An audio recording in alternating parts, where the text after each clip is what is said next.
यहीं पे हमारे पास है स्प्लेंडर प्लस और इसमें इंजन में थर्ड गियर में प्रॉब्लम है, थर्ड गियर में आवाज करती है। तो एक बार स्टार्ट करके आपको पहले दिखा देते हैं। इग्निशन को करते हैं ऑन, जैसे ही किक स्टार्ट करते हैं तो यहीं पे आप देख सकते हो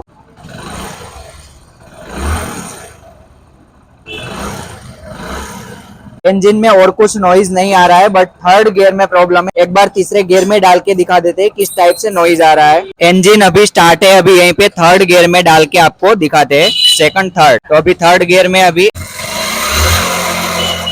तो इसी साइड से जो नॉइज आ रहा है हमिंग का, उसको हमें ठीक करना है। तो इसको ठीक करने के लिए हमें पूरा इंजन को ओपन करना पड़ेगा। तो फटाफट इंजन को ओपन करके आपको दिखाते हैं कहाँ पे प्रॉब्लम है। तो यहीं पे पूरा इंजन को हमने ओपन कर लिया है। यहीं पे आप देख सकते हो ये गियर बॉक्स में थर्ड गियर में प्रॉब्लम है। तो इसको एक एक करके हम ओपन करते हैं और तीसरा गियर निकाल के चेक करते हैं, और भी इसमें क्या क्या पार्ट डैमेज हुआ है वो सारा चेक करते हैं और फिर इसको करते हैं रिप्लेस। तो यहीं पे क्रैंक को अभी निकाल लेते हैं बाहर की साइड। तो क्रैंक में किसी भी तरह का प्रॉब्लम नहीं है, क्रैंक पूरा सही है। आरोमा कंपनी का इसमें रोड लगा हुआ है, इसको रखते हैं अभी साइड में। और यहाँ पे गियर बॉक्स में हमें चेक करना है। तो सबसे पहले ये वाला स्पॉकेट को हम निकालेंगे बाहर, इसमें एक वॉशर रहेगा, इसको रखते हैं अभी। और आउटपुट शाफ्ट में ये वाला गियर, इसमें ऊपर की साइड एक वॉशर रहेगा और नीचे की साइड भी कट वाला वॉशर रहेगा, दोनों साइड सेम रहता है। और यहाँ पे ये वाला है थर्ड गियर है। तो यहाँ पे आप देख सकते हो नीचे की साइड से एक वॉशर रहेगा इसी टाइप का, और ये वाला गियर डैमेज हो चुका है। बाइक जब चलती थी रनिंग में तब तीसरा गियर में प्रॉब्लम आ रहा था, तो ये तीसरा गियर है। और इसके ठीक सामने की साइड ये वाला तीसरा गियर आता है। अब इसमें प्रॉब्लम क्या आता है, यहीं पे आप देख सकते हो ये वाला जो पार्ट है वो पूरा डैमेज हो जाता है। नीचे की साइड का जो गियर है उसमें बैठ नहीं पाता और उसकी वजह से हमिंग का साउंड आता है, नॉइज आता है। इसको हम रिप्लेस करेंगे, बट इसके साथ में हम आगे भी गियर बॉक्स को पूरा ओपन करके भी चेक कर लेते हैं। इसमें दूसरा कोई गियर खराब है तो उसको भी हम रिप्लेस करेंगे। यहीं पे इनपुट शाफ्ट है, इसको रखते हैं अभी साइड में। अभी नया गियर भी आपको दिखाता हूँ।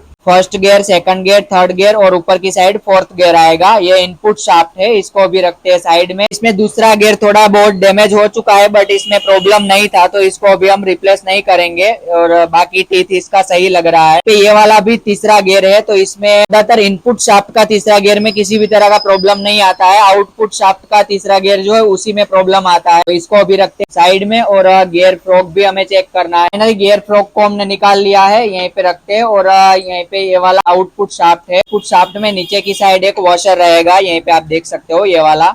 बाकी ये सभी गियर सही है, इसमें किसी भी तरह का प्रॉब्लम नहीं है। तो ये सब यही रहेगा। जब भी हम इंजन को ओपन करते हैं तब इसका बेरिंग को भी हमें चेक कर लेना है। यहीं से गियर फ्रॉक को चेकअप कर लेना है। गियर फ्रॉक ऊपर की साइड सही है, नीचे की साइड से थोड़ा बहुत कट पड़ा है, बट ये चल जाएगा। और यहीं पे ये वाला देख सकते हो, यहीं पे जो तीसरा गियर में ज्वाइंट होता है ये वाला गियर, तो ऊपर की साइड से पूरा डैमेज हो चुका है। तो इसको ये जो गियर फ्रॉक है इसको भी हम रिप्लेस करेंगे। ये वाला गियर फ्रॉक की ऊपर की साइड ये तीसरा गियर रहता है। तो यहीं पे आप देख सकते हो ये वाला गियर और ये गियर फ्रॉक जो दोनों रिप्लेस होगा, तभी जाके हमारा जो प्रॉब्लम जो है वो सॉल्व हो पाएगा। अब यहीं पे हमारे पास हीरो का जेन्युइन थर्ड गियर है। जिस प्राइस की बात करें तो 415 रुपीज प्राइस है। इसको यहीं से ओपन कर लेते हैं। इसमें टीथ भी लिखा हुआ रहता है, तो एक बार हमें टीथ भी चेक कर लेना है। यहीं पे आपको दिखा दूं, आप देख सकते हो 26 टी यहीं पे लिखा हुआ है। इसका डिस्क्रिप्शन में टीथ की गिनती करके हमें चेक कर लेना है, फिर इसको रिप्लेस करना है। तो यहीं पे इसी टाइप का कुछ हीरो का जेन्युइन थर्ड गियर रहता है। यहीं पे आप साफ साफ देख सकते हो ये पुराना है, ये न्यू है। तो यहीं पे आप देख सकते हो वाला पार्ट बिल्कुल सही रहना चाहिए। यहीं पे पूरी तरह डैमेज हो चुका है और पूरी तरह घिस चुका है, तो इसको हम रिप्लेस करेंगे। और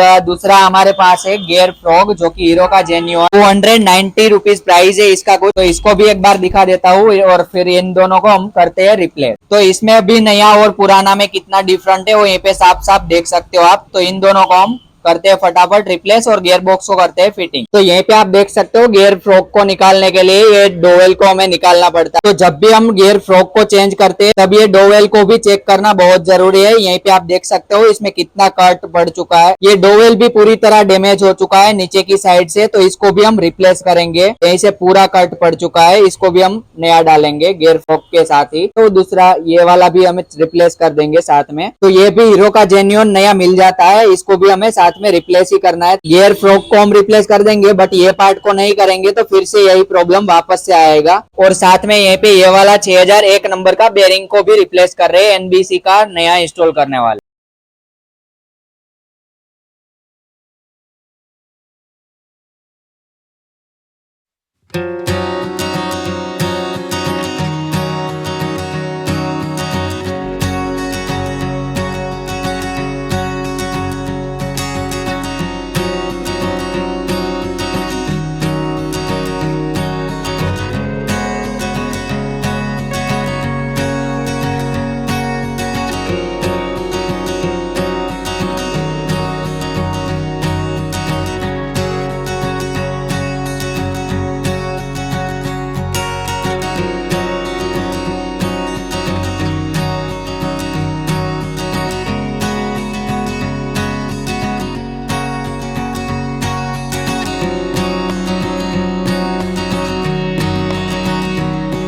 तो दोस्तों finally gear box complete fitting हो चुका है। अब ऊपर की साइड ये वॉशर लगा देना है और गियर बॉक्स फिटिंग करने के बाद हमें एक बार चेक कर लेने का है। यहीं पे क्रैंक को अभी साइड में लगा देते हैं, इसी तरह कुछ क्रैंक भी आसानी से बैठ जाएगी। अब गियर बॉक्स जब भी फिटिंग कर लेते हैं तब यहीं से हमें गियर ड्रम को घुमा घुमा के हमें सारे गियर चेंज हो रहे हैं वो चेक कर लेने का है। इसी तरह कुछ सभी गियर में गियर शाफ्ट जो है वो बिल्कुल फ्री ही घूमना चाहिए। तो यहीं पे आप देख सकते हो, नीचे से घुमा लो ये चाहे ऊपर से, गियर शाफ्ट जो है वो दोनों इनपुट और आउटपुट फ्री ही घूमना चाहिए, तभी जाके हमारा गियर बॉक्स जो है वो सही से वर्क कर पाएगा। ऐसे प्रॉब्लम में जब भी हम इंजन को ओपन करते हैं तब सभी पार्ट्स को चेक करके उसकी कंडीशन के हिसाब से रिप्लेस करना पड़ता है। आपकी बाइक में भी अगर थर्ड गियर में प्रॉब्लम है तो इसी तरह थर्ड गियर को चेंज करके आप अपना प्रॉब्लम फुल इंजन को फिटिंग कैसे करें वो वीडियोस देखना है तो यहाँ पे डिस्क्रिप्शन में आपको लिंक मिल जाएगी, वैसे जाके देख सकते हो। आई होप कि आपको वीडियो पसंद आएगा। वीडियो पसंद आए तो वीडियो को लाइक शेयर और चैनल को सब्सक्राइब जरूर कीजिएगा। आज के इस वीडियो में बस इतना ही, जल्दी मिलते एक नए मजेदार वीडियो के साथ। दोस्तों बाय बाय।